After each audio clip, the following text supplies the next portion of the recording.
কি কিছু বলবা? বৃষ্টি, তুমি তো জানো গত 3 মাস ধরে আমার চাকরি নেই, আর আজকে আমি একটা চাকরির ইন্টারভিউ দিতে যাচ্ছি। তুমি যদি আমার কিছু টাকা দিতা, আমি কনফিডেন্স নিয়ে বলতেছি আজকে আমার চাকরিটা হয়ে যাবে। আচ্ছা, তোমার সমস্যাটা কি বলো তো? গত 3টা মাস যাবত তুমি আমার টাকা দিয়ে মজমাস্তি করতেছো, যা ইচ্ছে তাই করতেছো, এখন আবার পকেট খরচার টাকা বউয়ের কাছে চাইতেছো। তোমার কি একটুকু লজ্জা করে না? বৃষ্টি, আমি ইন্টারভিউ দিতে যাচ্ছি, প্লিজ গাড়ি ভাড়ার টাকাটা চাচ্ছি, তুমি আমাকে দাও না কটা টাকা। দেখো রিয়াজ, তুমি কিন্তু বেশি বাড়াবাড়ি করতেছো। তোমাকে দেওয়ার মতো আমার কাছে এখন কোনো টাকা নাই। তুমি একটু বোঝার চেষ্টা করো। আচ্ছা ঠিক আছে,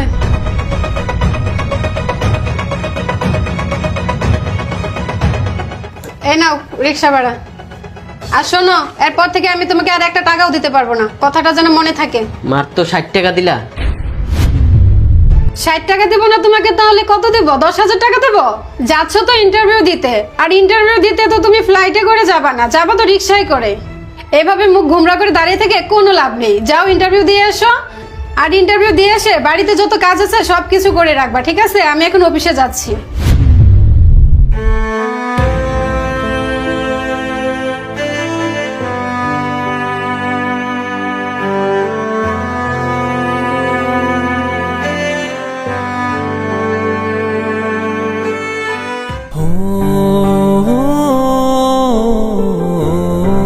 মামা যাইবা? কই যাবেন মামা? উত্তরা 15 নম্বর সেক্টর। খাওয়া যাবো, ভাড়া লাগবো কিন্তু 150 টাকা। কি বলেন মামা? 150 টাকা? কি বলে 150 টাকা ভাড়া? না থাক, রিক্সায় যাওয়া যাবে না, আমার কাছে আসি মাত্র 60 টাকা। এই 60 টাকা যদি আমি শেষ করে ফেলাই, তাহলে তো আমার কাছে আর কোনো টাকাই থাকবে না। তার চেয়ে বলো হাইডা যাই। আচ্ছা ঠিক আছে মামা, থাক যাবো না। আচ্ছা যান যান, ভাড়ার কথা শুনে ভয় পেয়ে গেছে।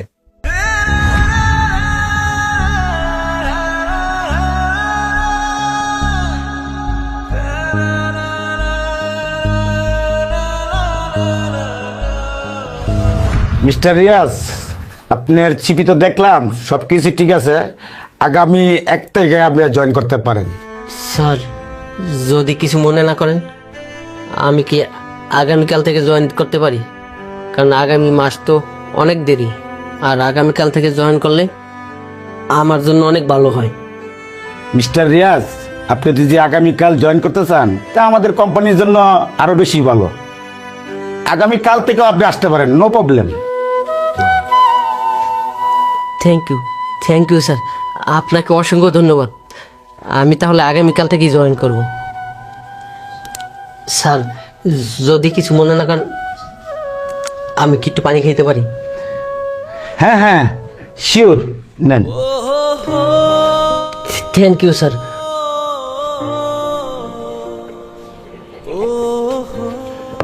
পানি কি আরেকটু দেবো?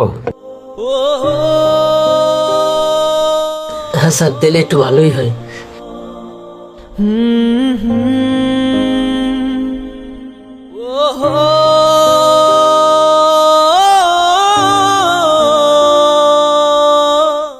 থ্যাংক ইউ স্যার, আপনাকে অসংখ্য ধন্যবাদ। আসলে রিয়াজ সাহেব, আপনাকে দেখে মনে হচ্ছে অনেক চিন্তিত আছেন। আপনি কি কোনো সমস্যা আছে? প্লিজ আপনি আমাকে বলতে পারেন যদি কোনো সমস্যা থেকে থাকে।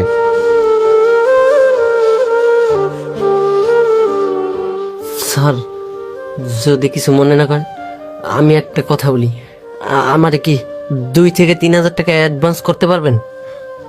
তাহলে আমার জন্য খুবই ভালো হয়। স্যার, আমার কাছে গাড়ি ভাড়া নাই তো। আসলে হয়েছে কি, আমার বাসাটা অনেক দূরে, আসতে একটু প্রবলেম হচ্ছে।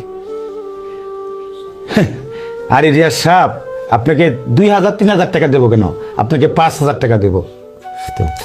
কি বলেছেন? তাহলে তো ভালোই হয়। স্যার, আপনাকে যে কি বলে ধন্যবাদ দিব সে ভাষা খুঁজে পাচ্ছি না। থ্যাংক ইউ স্যার, আমি তাহলে কালকে থেকেই জয়েন করতেছি। এই যে আপনার চিঠিটা নিয়ে যান। Thank you sir. রিয়াজ সাহেব, 1 মিনিট দাঁড়ান। এই যে আপনার 5,000 টাকা নিয়ে যান। Thank you sir, thank you so much.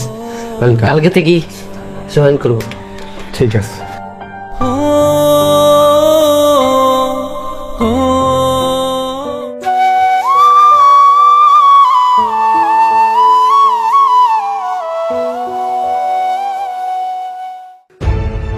সারাদিন কোথায় ছিলে তুমি?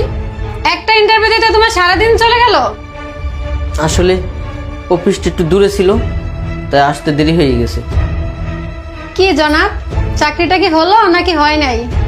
হ্যাঁ, চাকরি হয়েছে। ও, আর এই যে লো তোমার টাকা। তুমি কি জানো তোমার এই 60 টাকা আজকে আমাকে অনেক কিছু শিখিয়েছে। ও আচ্ছা, তা জনাব 60 টাকা আপনাকে কি শিখিয়েছে? তোমার এই 60 টাকা আজকে আমাকে শিখিয়েছে একটা পুরুষ যখন ইনকাম করে সেটা তার পরিবারের জন্য ইনকাম করে, আর একটা মেয়ে যখন ইনকাম করে সেটা তার নিজের জন্য ইনকাম করে। আচ্ছা বৃষ্টি, তোমার কি মনে আছে আমরা প্রথম যখন বিয়ে করছিলাম তখন কিন্তু তোমার 1 বছর চাকরি ছিল না, তখন কিন্তু আমি তোমাকে চালিয়েছি।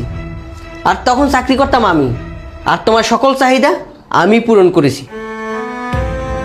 আর কিন্তু আমার যখন হঠাৎ করে চাকরিটা চলে গেল, গত 3টা মাস তুমি আমাকে সহ্য করতে পারলে না। আমার প্রতি তুমি অতৃষ্ট হয়ে গেলে, অধৈর্য হয়ে গেলে। জানো বৃষ্টি, গত 3টা মাস ধরে আমার উপর থেকে অনেক জ্বর বয়ে গেছে, আর এই 3টা মাস ধরেই নিজের প্রতি অনেক ঘৃণা জমে গেছে। প্রতিনিয়ত তোমার কাছে হাত পাততে হয়েছিল টাকার জন্য। তোমাকে আমি রিকোয়েস্ট করছিলাম, বৃষ্টি আমি তো ইন্টারভিউ দিতে যাচ্ছি, তুমি আমাকে কিছু টাকা দাও। আর তুমি কি করলে? তুমি আমাকে 60 টাকা দিলে, কিন্তু আমি 60 টাকা নিয়ে যখন রিক্সা ভাড়া করতে গেলাম, রিক্সাওয়ালা আমার কাছে কত চাইলো জানো? 150 টাকা। আর তুমি আমাকে দিলে 60 টাকা। তখন আমি কি করলাম জানো? রিক্সা ভাড়াটা আর করলাম না, আমি পায়ে হেঁটে ইন্টারভিউ দিতে গেলাম। আচ্ছা বৃষ্টি, তোমার কি মনে আছে আমরা যখন বিয়ে করছিলাম তখন আমরা একটা প্ল্যান করছিলাম, তোমার যখন চাকরি হবে তখন তোমার টাকা তুমি সেভিং করবে, আর আমার টাকা দিয়ে আমি সংসার চালাবো। তোমার কথা তুমি ঠিকই রাখলে, তুমি সেভিং করলে। আর যখন আমার বিপদ আসলো, তোমার কাছ থেকে আমি 1টা টাকা সাহায্য পেলাম না। সামান্য কয়টা টাকার জন্য তোমার কাছে হাত পাততে হয়েছে, আর তার জন্যই তোমার কাছ থেকে আমার অনেক কথা শুনতে হয়েছে, যাতে তোমার কাছ থেকে আমি আর টাকা না চাই। যাই হোক, আজকে তোমার এই 60 টাকা আর গত 3 মাস আমাকে অনেক কিছু শিখিয়েছে। একটা কথা জানো বৃষ্টি, পুরুষের কাছে যখন টাকা না থাকে পুরুষ নিঃস্ব, আর পুরুষের কাছে যখন টাকা থাকে তখন সবাই আপন থাকে, এমনকি পরিবারও আপন থাকে। আচ্ছা যাই হোক, তোমার সাথে আমি এত কিছু বলতে চাই না, বাস্তবতা থেকে আমি একটা কথা বলতে চাই। এখন থেকে আমি একটা সিদ্ধান্ত নিছি, তুমি প্রতি মাসে যে স্যালারি পাইবা আর আমি যে স্যালারি পাবো সেখান থেকে অর্ধেক অর্ধেক করে এখন থেকে যৌথভাবে এই সংসার চলবে। তুমি হাফ সেভিং করবা, আমিও হাফ টাকা সেভিং করব। সিদ্ধান্ত এটাই ফাইনাল, যাতে বিপদে পড়লে পরবর্তীতে তোমার কাছে হাত পাততে না হয়। ঠিক আছে, কথাটা জানি মাথায় থাকে।